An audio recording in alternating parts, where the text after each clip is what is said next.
Bonjour à tous, prenons un instant aujourd'hui pour lire et méditer un passage du livre du ciel de Luisa Picaretta. Au nom du Père qui m'a créé, du Fils qui m'a sauvé et du Saint-Esprit qui me sanctifie. Amen. Jésus, je m'immerge en toi, dans ton acte unique et éternel d'amour, dans ta divine volonté, dans cet acte primordial, cet acte continuel, cet acte incessant. Je m'immerge dans cette grande mer de lumière où il y a absolument tout. Je m'unis à toi, Jésus, je m'identifie à toi, je me consume en toi, je fonds ma volonté dans la tienne, je la fusionne dans la tienne et comme tous les jours, je t'invite dans ma vie, je t'invite dans mon cœur, tu es mon invité d'honneur, viens tout faire en moi jusqu'à mon dernier souffle. Seigneur, je te remets mes émotions, je te remets mes désirs, mes pensées, ma volonté propre. Sers-toi de tout comme marchepied, comme fondation pour établir ton royaume. Viens déraciner de mon âme tout ce qui résulte de ma volonté humaine, toutes ces mauvaises choses, ces mauvais penchants, ces mauvais comportements.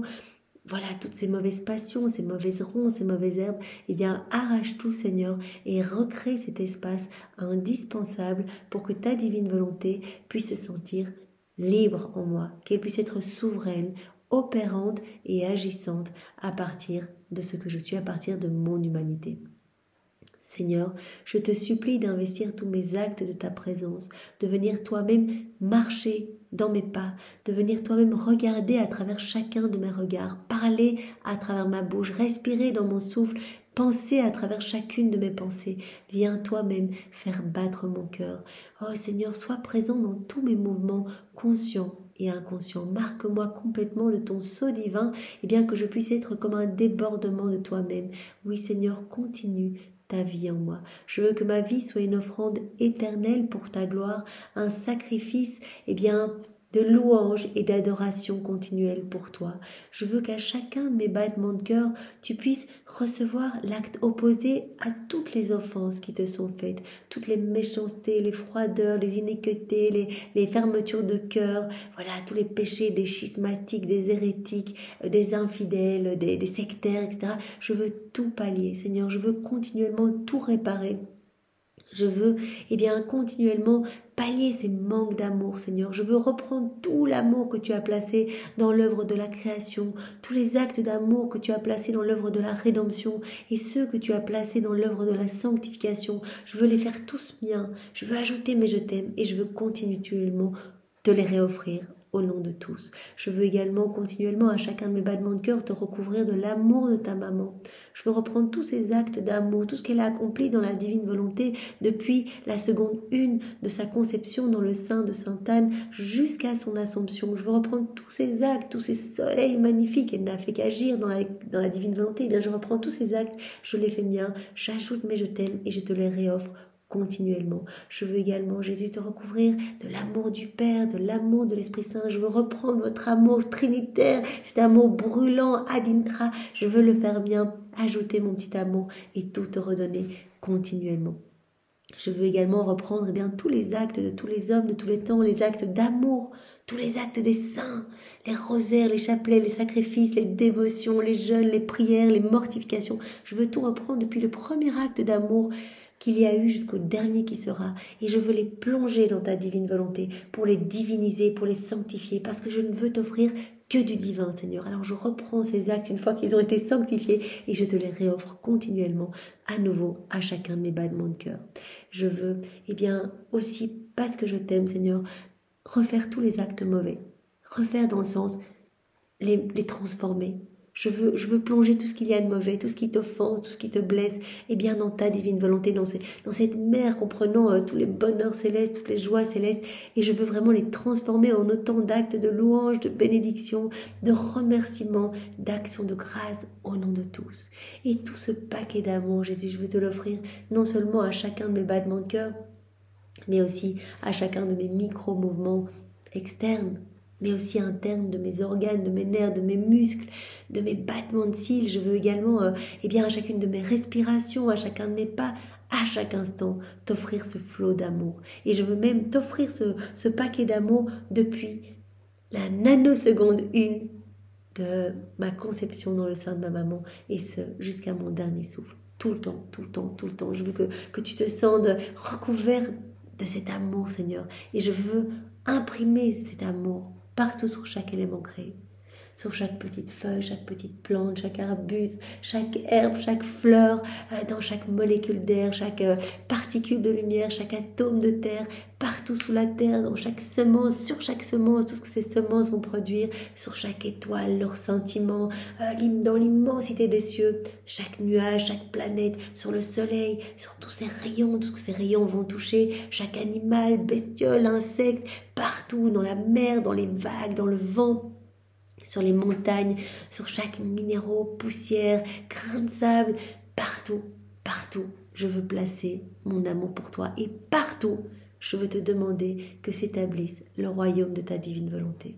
Que ton règne vienne, Seigneur. Je veux vraiment placer partout les paroles du Notre Père. Que cela résonne dans tout l'univers, sur la terre et dans le ciel, Seigneur.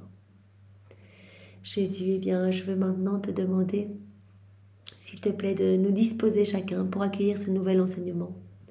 Viens nous envelopper de ta lumière. Viens entourer notre cœur de ton cœur. Donne-nous ton cœur. Tu l'as dit à Louisa, l'âme qui se dispose à accueillir une de mes vérités, eh bien, je viens me déverser en elle. Je lui donne mon cœur pour que vraiment qu'elle ne passe pas à côté de ces vérités, de ces trésors que je veux lui donner. Alors donne-nous ta sagesse, donne-nous ta compréhension. Vraiment, Seigneur, que nous ne lisions pas ou ne comprenions pas de manière distraite, mais que ces mots viennent nous abreuver, viennent nous nourrir, tous ces mots bénis qui sont les tiens, et que nous puissions les mettre en pratique pour que nos vies changent, que nos vies se transforment, que nous ayons ce réflexe de t'appeler à chaque instant, dans chacune de nos petites actions, pour que nos actes deviennent sublimes, que nos actes deviennent infinis, divins, éternels, et ne soient plus des actes humains, que nos actes puissent avoir cette portée générative, cette portée universelle, où il y a des retombées positives et bienfaisantes dans toutes les âmes du passé, du présent et du futur, retombées intemporelles, magnifiques dans toutes les âmes. Alors Seigneur, vraiment dispose-nous, envoie sur chacun de nous ton Esprit Saint, que ce moment fait en union avec toi puisse vraiment te rendre parfaitement gloire et te ramener des âmes. Vraiment, nous allons te le demander jusqu'à notre dernier souffle, que plus aucune âme ne se perde, Seigneur. Viens, Esprit Saint, viens, par la puissante intercession du cœur immaculé de Marie, ton épouse bien-aimée. Viens, Esprit Saint, viens, nous t'aimons. Viens, par la puissante intercession du cœur immaculé de Marie, ton épouse bien-aimée. Viens, Esprit Saint, viens, par la puissante intercession du cœur immaculé de Marie, ton épouse bien-aimée. Alors le passage que nous allons méditer est celui du 4 juin 1929. Nous sommes dans le volume 26 et c'est notre sœur Louisa qui parle. Mon abandon dans le fiat continue. Je ressens intérieurement un tel besoin de vivre en lui qu'il m'est devenu plus nécessaire que ma propre nature. Elle est immergée dans la divine volonté. Elle a besoin de vivre dans la divine volonté. D'ailleurs, elle ne pourrait même plus en sortir. Quand elle disait à Jésus, mais parfois, j'ai envie de quitter mon état, j'ai envie de te rejoindre dans le ciel, etc. Et Jésus a dit, mais tu voudrais même quitter la divine volonté qu'il te serait impossible de le faire. Tu es tellement rempli de cette lumière. Tu es tellement... rempli de moi-même. Tu es tellement rempli de Dieu, de divin. Et bien que c'est comme si tu étais dans cette mer de lumière et si tu voulais un petit peu te remuer pour sortir, eh bien tu t'enfoncerais davantage. Pourquoi ? Parce que chaque acte que tu as fait en union avec moi, à chaque fois que tu m'as appelé dans une petite action, à chaque fois que tu as fait une ronde, à chaque fois que tu as accueilli une de mes vérités, que tu l'as mise en pratique, à chaque fois que tu as réparé, etc., eh bien à chaque fois tu fermais une nouvelle porte qui aurait pu te ramener dans ta volonté propre. À chaque fois, eh bien tu faisais grandir davantage ces palissades de lumière. On peut vraiment s'imaginer une enceinte de lumière et à chaque fois qu'on s'unit à Jésus, on fait grandir cette enceinte pour rester davantage unis à Jésus dans cette intimité grandissante. Vraiment, on s'unit davantage à Jésus à chaque fois qu'on l'invite dans nos actions. Il y a plus de liens. Jésus parle de chaînes de lumière, de liens de filiation, vraiment qui nous attachent à son cœur et qui nous font grandir dans cette ressemblance avec lui. Chacun, à chaque fois qu'on fait nos actes dans la divine volonté. Plus encore, je sens ma nature changer en volonté de Dieu. Voilà, c'est ce que nous allons peut-être un jour ressentir, et bien sentir vraiment que la divine volonté prend toute la place en nous. On va sentir de plus en plus cette vie divine en nous, puisqu'à chaque fois qu'on s'unit à Jésus, on fait grandir cette vie divine en nous. Il y a moins des choses humaines, moins de notre personnalité, moins de nos tendances, moins de ce qui résulte de notre volonté propre, et plus des choses du ciel. Donc on va ressembler de plus en plus à Jésus. Il va s'installer avec son Père, l'Esprit Saint, une présence réelle en nous. Et bien sûr, il vient avec son royaume, il vient avec ses attributs divins. Donc petit à petit, à force de l'appeler dans nos actions, à force de s'unir à lui, à force de fondre notre volonté dans la sienne, on va finir par lui ressembler. On va devenir comme des échos de la Trinité, des images même de Jésus, avec toute sa personnalité à lui, en fait. On va ressentir une paix énorme en nous, beaucoup plus de patience, petit à petit, sa douceur, son ordre, son harmonie, etc. Je sens ma nature changer en volonté de Dieu. Je la sens dissoute en elle-même et en toutes choses. Au lieu de me trouver moi-même, je trouve ce fiat qui me dit « je suis ta vie ». Donc Louisa, elle sent vraiment cette vie qui la remplit totalement. Et au lieu de se trouver elle-même, elle trouve toujours le divin fiat qui lui dit « je suis ta vie, cours toujours en moi, dans la mer de ma lumière, afin de vivre de mes actes, de ma sainteté, de mon bonheur et de tout le bien que je possède. » Jésus veut tout nous donner. Donc voilà, il veut nous donner ce don de la vie dans la divine volonté pour qu'on possède cette plénitude de sainteté, cette plénitude de beauté, cette plénitude de pureté, de tout. Il veut tout nous donner. Viens, cours toujours en moi, dans la mer de ma lumière, afin de vivre de mes actes, de ma sainteté, de mon bonheur et de tout le bien que je possède. Mais je traversais la mer du divin fiat lorsque mon doux Jésus se manifesta en moi et me dit « Ma fille, à mesure que l'âme opère en lui, donc dans la divine volonté, mon divin vouloir s'étend dans la créature. » De telle sorte que pour chaque acte additionnel qu'elle accomplit, ma volonté grandit d'autant plus en elle. C'est vrai, ça Jésus l'a dit, à chaque fois qu'on fait des actes, eh bien c'est la vie divine qui grandit en nous. En fait, on alimente cette vie divine. Et en plus, quand on fait un acte en union avec Jésus, il vient dilater notre cœur pour nous déposer plus de son amour, pour nous donner tout ce dont il rêve de nous combler. Donc à chaque fois, notre âme se dilate un petit peu et accueille plus d'amour divin, plus des choses du ciel. C'est absolument magnifique. Et cette vie de Dieu croît en nous, cette vie divine croît en nous. Ainsi, on peut voir la vie divine grandir dans la créature de façon admirable. Mais ce n'est pas tout. Lorsque la vie divine grandit dans la créature, plus elle accomplit d'actes dans mon divin fiat, plus la créature grandit dans le sein du Père Céleste.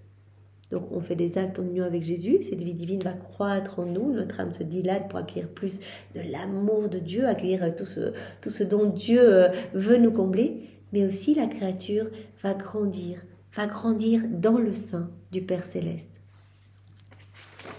L'être suprême ouvre son sein et y enferme cette heureuse créature pour l'élever d'une manière divine, la revêtir de ses habits royaux, lui donner sa nourriture de ses propres mains. Donc voilà, non seulement c'est Dieu, c'est la vie divine qui va croître en nous, mais c'est la créature qui va aussi croître en Dieu.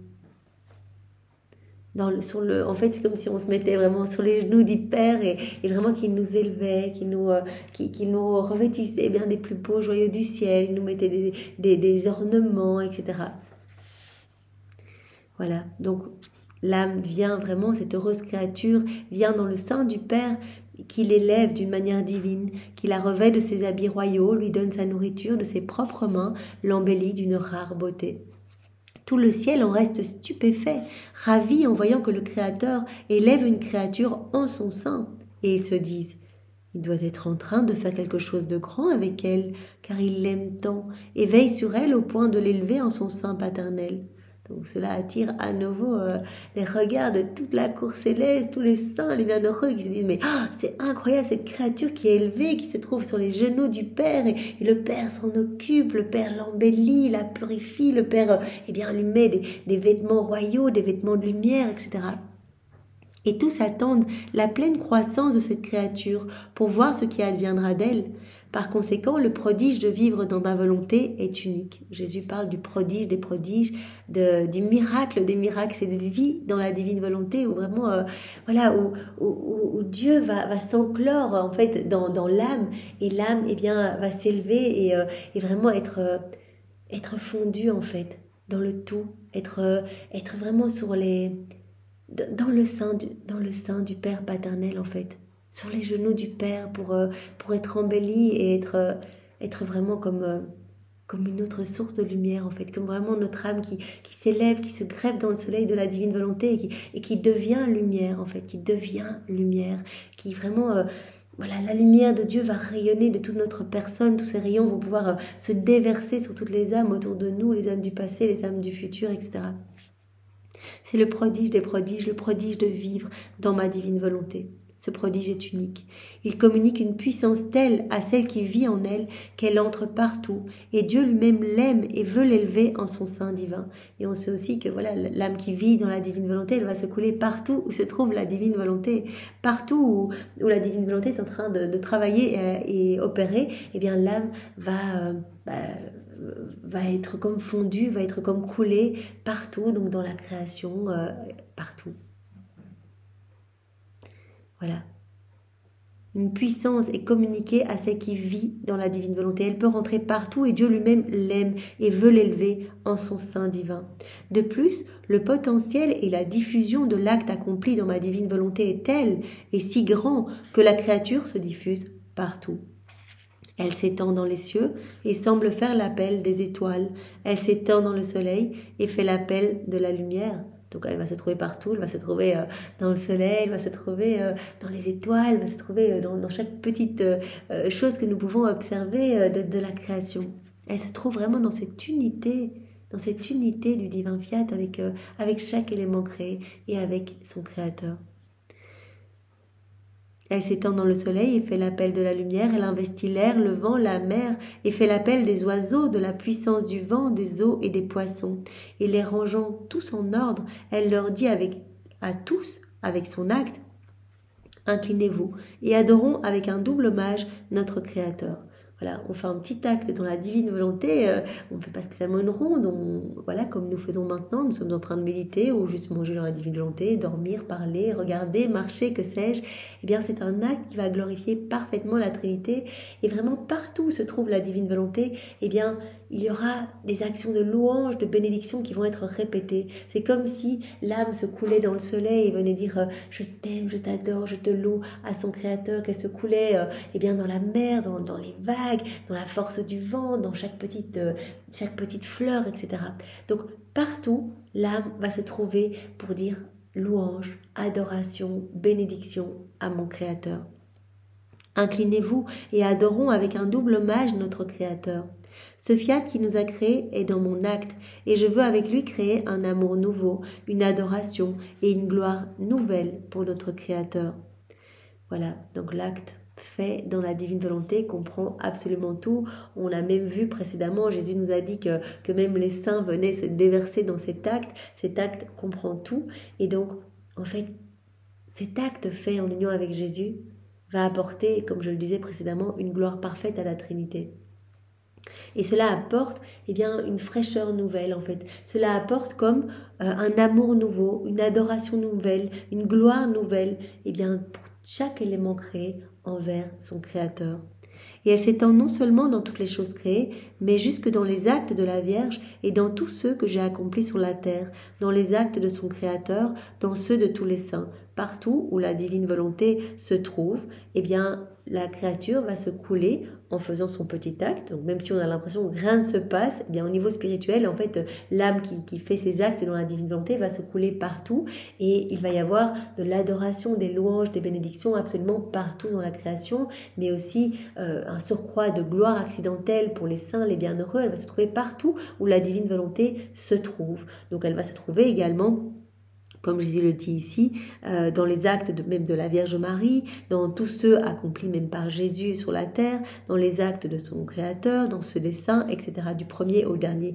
Elle fait l'appel pour tous et laisse couler en eux la vie nouvelle d'amour, d'adoration et de gloire pour celui qui l'a créé. Donc vraiment, en faisant un acte, on fait couler comme une vie nouvelle d'adoration, d'amour, de louange, de bénédiction partout dans la création, partout dans les actes des saints, de la Vierge Marie, même de Dieu lui-même. On peut dire que l'acte de la créature accompli dans ma volonté s'étend partout où ma divine volonté est présente. Voilà, donc c'est vraiment important parce qu'on n'a pas idée de ce qui se passe. Vraiment, je crois que si on voyait, d'ailleurs Jésus le disait à Louisa, mais si tu voyais ce qui se passe dans l'ordre surnaturel, dans l'ordre spirituel, eh bien tu aurais peur de manquer un acte, de quelque part d'étouffer une vie divine, puisque un acte fait dans la divine volonté est une vie divine. Un soleil qui est éternel, qui est magnifique, qui éclaire partout, qui va rejoindre partout où la divine volonté se trouve présente, etc. Même en enfer, il ressent de la puissance d'une créature opérant dans mon divin fiat. Parce que tout comme le ciel ressent le nouveau bonheur, donc carrément un nouveau bonheur, nouvelle gloire, nouvel amour, etc. partout, mais en enfer, les âmes réprouvées ressentent aussi cela. Ne ressentent pas un nouveau bonheur, mais ressentent le poids de la justice divine. Tout comme le ciel ressent le nouveau bonheur, la gloire et l'amour nouveau de l'acte de la créature accompli dans la divine volonté, l'enfer éprouve lui aussi le tourment de cette divine volonté que lui a rejetée et qui étant présente avec eux avec justice, est là pour les tourmenter. Donc en fait, on ressent encore le poids de cette justice encore plus important puisque ces âmes en fait se trouvent en enfer parce qu'elles ont rejeté la divine volonté. Et donc voilà, à chaque fois qu'une âme va agir dans la divine volonté, ils vont sentir encore plus le poids de ce rejet en fait. À chaque fois que la créature agit dans ma volonté, ils sentent le poids de la justice peser plus lourdement sur eux et ils se sentent brûler davantage. Tout comme rien n'échappe à mon divin fiat, rien n'échappe non plus à l'âme qui opère en lui. Et chaque fois qu'elle répète son acte, la créature refait également l'appel afin d'être sûre que personne ne manque à son acte pour rendre gloire, adoration nouvelle et amour nouveau à son Dieu 3 fois saint et à cette divine volonté qui avec tant d'amour lui fait place pour la laisser vivre en elle et lui permettre de s'étendre dans son infinitude. Donc c'est très beau, à chaque fois qu'un acte est fait, c'est comme si la créature refaisait son appel pour dire est-ce que tout le monde est présent dans mon acte, les saints, les bienheureux, toute la création, tout le monde est là pour que mon acte soit complet, soit parfait. Cet acte est complet. Donc vraiment Jésus utilise cet exemple pour montrer que, voilà, cette image pour montrer que c'est comme si la créature, à chaque fois qu'elle s'apprête à faire un acte dans la divine volonté, elle faisait un appel pour vraiment que tout soit enclos dans son acte. Voilà, et donc cela a des répercussions, c'est comme si elle se coulait partout dans chaque élément créé, et cela redonne vraiment nouvelle fraîcheur, nouvelle beauté, nouvelle sainteté, nouvel amour, nouvelle gloire, partout cela retentit, partout dans le ciel et sur la terre. Après quoi je faisais ma ronde dans le divin fiat et rassemblais toutes les choses créées et tous les actes des créatures pour former un acte unique dans son unité. Et mon aimable Jésus ajouta: ma fille, seule ma divine volonté possède l'acte unique et dans son unité, elle embrasse toute chose, elle donne vie à tout. Jésus l'a dit, la divine volonté, c'est un acte unique et éternel d'amour, cela comprend absolument tout.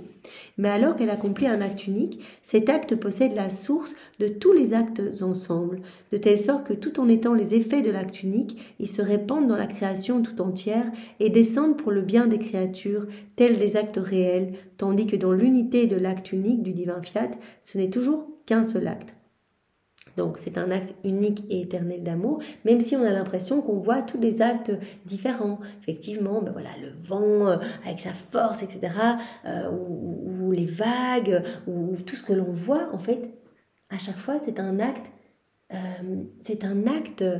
de la divine volonté, mais c'est comme un effet de cet acte unique. Il y a toujours cette unité, en fait, tout est repris toujours dans cette unité du divin vouloir. Si bien qu'il ne détache jamais un seul effet de lui-même et ne le pourrait même pas, parce que tous les effets forment cette unité de son acte unique. C'est ce qui se passe avec le soleil. Voilà, Jésus va prendre un exemple pour nous expliquer cette unité avec une multitude d'effets. Il y a une multitude d'effets, tous les actes de la divine volonté, mais ce ne sont que des effets de cet acte unique, de cette unité. C'est ce qui se passe avec le soleil. Une est la lumière. Un est l'acte de lumière qu'il envoie continuellement vers la Terre. Mais lorsque cette lumière une touche la Terre, les effets en sont innombrables et réels. Le soleil, mais voilà, les rayons, vont avoir des effets innombrables sur la Terre. Cela est si vrai que lorsque la lumière touche la Terre, on peut voir les effets se changer en actes et constater la variété des couleurs pour les fleurs, la diversité des saveurs pour les fruits et bien d'autres choses. Le soleil a-t-il alors perdu ne serait-ce qu'un seul des nombreux effets qu'il a en actes réels communiqués à la Terre ? Il y a toujours cette unité, il est toujours relié. C'est pas parce que le soleil a déployé sa lumière et donc a alimenté, a donné vie à tout, etc., qu'il a perdu ses effets. Il y a toujours cette unité. Oh non, jalousement, il les conserve, ces effets, en son acte unique de lumière, d'autant plus que la force et la plénitude de son acte unique de lumière sont formées de tous les effets qu'il possède. La force et la plénitude de cet acte unique de lumière, donc là dans cet exemple du soleil, cette force et cette plénitude sont formées de tous les effets qu'il possède. Ainsi, le soleil, symbole de ma divine volonté, possède d'innombrables effets de la divine volonté, mais c'est un acte unique. Comme le soleil, c'est un, voilà, il est un, sa lumière est une, mais innombrables effets sur la terre, unité. Il les donne à la terre, le soleil, donc symbole de la divine volonté, possède d'innombrables effets, il les donne à la terre, tels des actes réels, sans perdre aucun d'entre eux. Et il ne fait toujours qu'un acte unique. Si le soleil créé par nous fait cela, bien plus encore ma divine volonté. Or, ma fille, en faisant sa volonté, l'homme est sorti de l'unité de la mienne. Voilà, on le sait au début, l'homme était dans cette unité du divin vouloir avec son créateur, il était pleinement connecté dans cette harmonie d'amour, dans ce flux et reflux, donc il recevait continuellement des torrents de grâce, de puissance, de sainteté, il répondait à cet amour continuellement, il était dans cette unité avec chaque élément de la création, il était le chef-d'œuvre de la création, qui le reconnaissait vraiment comme son chef en fait. Quand Adam avait un peu chaud, le vent venait lui balayer le visage, quand il avait froid, le soleil intensifiait ses rayons, les animaux n'avaient pas du tout peur de lui, puisque vraiment il était dans cette unité. Donc la divine volonté travaillait en lui, la divine volonté travaillait dans les éléments créés, donc ils étaient vraiment dans cette unité. L'homme, en quittant la divine volonté, est sorti de l'unité du divin vouloir. Et tous ces actes ont perdu cette force de l'unité, pour se trouver éparpillé. C'est comme si un rayon de soleil s'était décroché en fait de cette source de lumière, du soleil lui-même. Donc tous ces actes ont perdu cette force qui était vraiment, qui provenait vraiment de Dieu en fait. Tous ces actes ont perdu cette force de l'unité pour se trouver éparpillés ici et là et divisés entre eux. Ces actes humains, n'ayant pas d'unité, n'ont ni source d'effet, ni plénitude de lumière, et sont symbolisés par ces plantes et ces fleurs qui poussent sans soleil. Voilà. Éparpillés, seuls, comme un rayon qui se décrocherait du soleil, il serait appelé à s'éteindre en fait. Il n'est plus alimenté par cette source de lumière. Et ces fleurs et ces plantes qui poussent sans soleil, parce qu'elles sont éparpillées et divisées entre elles, elles n'ont pas une force durable, elles grandissent peu et se fanent. Ainsi, en faisant sa volonté, l'homme perd son unité avec la mienne. L'homme a tout perdu, il a perdu le royaume de la divine volonté, il a perdu cette vie jaillissante en lui. En fait, il a commencé à étouffer cette vie divine en lui, à remplir son âme uniquement des choses de la terre, des choses résultant de sa volonté humaine. Et donc, en étouffant cette vie divine, son âme commence à se putréfier en fait. À mourir comme un corps sans vie, se putréfie, l'âme sans cette vie divine est appelée vraiment à mourir. Jésus le dit, je suis dans ces âmes, ça sent mauvais, je ne m'y sens pas bien, je suis écrasée, je suis asphyxiée, je ne peux pas déployer mon amour, c'est absolument terrible. Ainsi, en faisant sa volonté, l'homme perd son unité avec la mienne. Il perd quoi ? La fontaine de vie. Il perd la plénitude de lumière. Il perd la source de tous les biens, de tous les bienfaits. Il perd cette fontaine de vie. C'est intéressant, ce n'est pas la première fois que Jésus utilise cette image de fontaine de vie. Il veut nous donner à chacun cette fontaine de vie. cette source comprenant absolument tout, tous les bienfaits, tous les bonheurs célestes, les béatitudes, les joies. Il veut tout nous donner, cette fontaine de lumière, cette fontaine de vie. Et en quittant la divine volonté, eh bien, Adam s'est déconnecté de cette fontaine de vie, de cette source de lumière.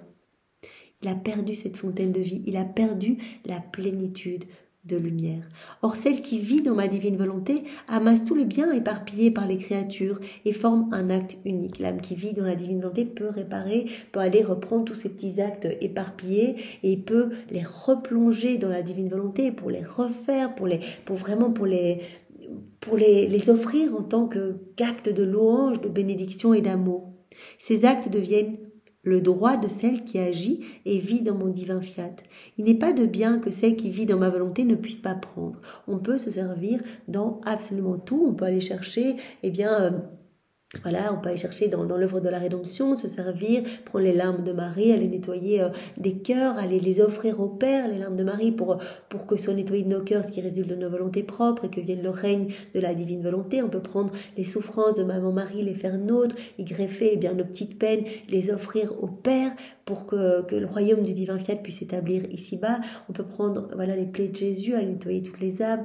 Tout nous appartient. On prend l'amour de Jésus à chaque instant, on le fait nôtre, on grève nos je t'aime, on lui réoffre au nom de tous pour vraiment lui offrir une réciprocité à son amour, etc. Donc tout nous appartient. Il n'est pas de bien que celle qui vit dans ma volonté ne puisse pas prendre. Avec le pouvoir d'ubiquité de ma volonté, elle appelle, rassemble et unit tous les actes ensemble, et les ordonnant tous dans mon fiat, elle me donne tout, et moi je lui donne tout. Donc l'âme qui vit dans la divine volonté va recréer cette harmonie perdue par Adam lors de sa chute, cette harmonie entre le ciel et la terre. Pourquoi ? Parce qu'elle va réparer au nom de tous. Elle va reprendre toutes les choses mauvaises, les actes qui blessent le Seigneur, et elle va les refaire pour les réoffrir beaux. Elle va vraiment les transformer, elle va les sanctifier juste en les plongeant dans cet acte unique et éternel d'amour. C'est comme si cette âme allait se placer entre le ciel et la terre comme un petit ami. Et donc dès qu'il y a des choses mauvaises, elle veut prendre sur elle quelque part, prendre les mauvaises choses pour ne pas que ces mauvaises choses atteignent la Trinité, que ces mauvaises choses blessent le cœur de Dieu. Elle veut les refaire avant pour n'offrir que beauté, que louange, qu'adoration. Et comme elle fait tout dans la divine volonté, elle offre Dieu à Dieu. Elle offre les propres prières divines de Dieu. Elle offre les propres adorations de Jésus, les propres bénédictions, ses harmonies, sa pureté, sa bonté, etc. Donc continuellement, elle donne à Dieu ce que les hommes ne donnent pas. Elle donne à Dieu la gloire que les hommes auraient dû lui donner s'il n'avait pas quitté la divine volonté. Elle réordonne tout, elle donne tout. Et Jésus dit, et moi je lui donne tout. Après quoi je poursuivais mes actes dans la divine volonté, dans la volonté suprême, et 1000 pensées occupaient mon esprit concernant ces nombreuses merveilles. Mais pour que ce ne soit pas trop long à rapporter, je ne dirai que ce que Jésus m'a dit. Ma fille, ce qui est fait dans ma divine volonté demeure dissous en elle. Tout comme la lumière et la chaleur sont inséparables. Donc les actes faits dans la divine volonté sont inséparables de la divine volonté, ils sont comme dissous en elle, comme la lumière est inséparable de la chaleur. Et si la lumière est éteinte, la chaleur s'éteint elle aussi. Et si la lumière est rallumée de sa propre nature, la lumière donne la vie et la chaleur monte avec elle. De la même manière, les actes accomplis dans la divine volonté par la créature, sont inséparables de ma volonté. D'autant plus que ma volonté n'est pas sujette à s'éteindre, car elle est une lumière éternelle et immense. C'est pourquoi, bien qu'Adam soit sorti de ma volonté lorsqu'il pécha, ses actes sont restés en elle. Donc les actes sont inséparables de la divine volonté. Et donc même si Adam a quitté la divine volonté, ses actes sont toujours dans la divine volonté éternelle, infinie, des soleils qui alimentent les cœurs encore aujourd'hui et tout le temps, des âmes du passé, des âmes du futur, etc. Il a été incapable de se détacher de ses propres actes.